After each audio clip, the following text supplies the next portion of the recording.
Alright, so now I'm going to show you how to use Pythagorean theorem to find the missing side of a right triangle. In this case, we're going to be finding the hypotenuse, which is just another word for the C value. And again, just as a quick review, C is our longest side. So right now I see that I have sides of 6 and 8, which means that C has got to be greater than 8. Alright, and also one other thing to remember, if they don't tell you, if they just said find the missing side and they're not telling you what A, B, or C is, A and B are always connected, are the two lines that make this right angle. Okay, so here's our right angle. These two lines make the right angle. So I'm going to go ahead and get started with this problem. So the first thing that I always do is I write the formula A squared plus B squared equals C squared. Alright, I told you before these can be changed up. Okay, so I'm just going to say this is A, so this is going to be 6, B is going to be 8, and we don't know C. Alright, now the formula says A squared plus B squared equals C squared, so I have to go ahead and square all of these. Okay, so 6 squared, 8 squared, C squared. Okay, so in this step all I did was substitute. Okay, I substituted in the numbers. Alright, the next thing I did, I'm going to go ahead and do is I'm going to go ahead and do my exponents. Okay, I see that I can make 6 squared, which is 6 times 6, 36. 8 squared is 8 times 8, which is 64. And then I look here and I go C squared. Well, if I don't know what the letter is, then I can't do it. I'm just going to write C squared. Okay, so in this step, I did my exponents. Okay. I changed up my exponents. Alright. Here I'm looking at it, I got 36 plus 64 equals 6 squared. Well, I can make that simpler. 36 plus 64 is 100. And over here, I can't make that any simpler. That's just C squared. Okay. So all the regular math in this problem is done. The problem is I need to find C, not C squared. Okay. So I'm going to say that I added there, okay? And then this last step is I'm going to use square root. I'm going to go ahead and square root. I'm going to square root my problem, so I'm going to rewrite it. I wouldn't normally do this, but equals 100, okay? Because square root gets rid of squaring. So C squared, square rooted, and because I'm square rooting that side, I got to change this side.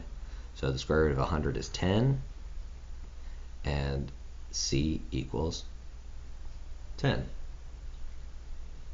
Okay.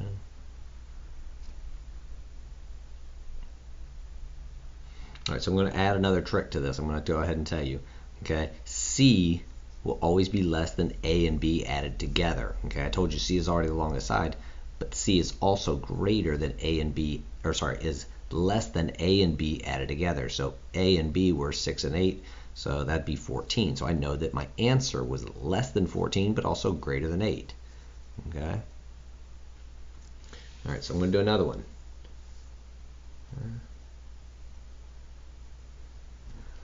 All right, so the first thing I'm going to write, my formula, A squared plus B squared equals C squared. And once again, they're asking me to solve for C. All right, so I'm going to go ahead and substitute these values in. I'm going to say 8 squared plus 5 squared equals C squared. Okay, those were A and B. Again, A and B are connected to the right angle. Okay. Oh, before I even go any further, I want to say, look, this one is going to have to be greater than 8, but less than 13, because these two added together is 13. All right. And one other thing, these are dealing with lengths of triangles. Okay, so if I tell you this is 5 and this is 8, it doesn't make sense for this to be some giant number. Okay, and hopefully I come back to that. Don't forget. So 8 squared is 8 times 8, that's 64. 5 times 5 is the same as 5 squared, so 25. And that is C squared. Okay, all I'm doing is trying to make this thing simpler. Alright, I see those, I add them together. I can do 64 plus 25, that's 89, equals c squared. Okay, so here's what I was talking about earlier. It can't be some giant number. A lot of people will stop right here and go, oh, c is 89. Well, again, if I'm telling you that's 5 and that's 8, and we're talking about distance or lengths, there's no way you visually are looking at that going, yeah, that's 89. Doesn't make any sense. Okay, also we have c squared. We want to know what c is. So the last step is to get c by itself now. Okay, we've done all the math we can do in solving the problem, putting things together, but we can now make the problem smaller. C squared, get rid of that by doing the square root, and we get c equals, let me see here, so I get 89. Oops.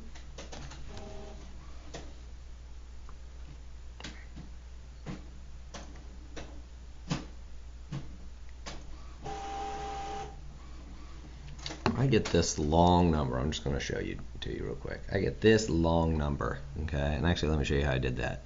I did 89 and I hit the square root button. It looks something like that, okay? So I'm getting this massive number. Now, they'll usually tell you round to the nearest tenths, hundredths, maybe whole number, depending on what they've said, if it's going to be a decimal, okay? So let's say I round this one to the nearest tenths. The 4 is in the 10th place, the number behind it's a 3, so that's not enough to make it go up, so my answer is just 9.4. And that does kind of follow along with what we said earlier. Okay? It would be C would be the biggest side, and it would also be less than these two added together. Okay, so my advice to you is just go ahead and pause the video and try and work out this last problem. And then, or better yet, you'd actually probably go back to the example. Let's pause it right here. That way you've got an example. Okay, afterwards, scroll back to that. But go ahead and solve this problem. Look back at your example.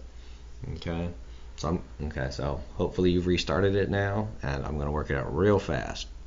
A squared plus b squared equals c squared. Alright, there's a and b, they're connected to the right angle. So we got 5 squared plus 12 squared equals c squared. That's 25. 12 times 12 is 144. C squared can't be solved. Add them together, get 169 equals c squared. And to get c by itself, I square root. If I square root this side, square root this side. And that gives me c equals 13. Again, that 13 would be the biggest side. It would also be less than the two of those added together. Okay.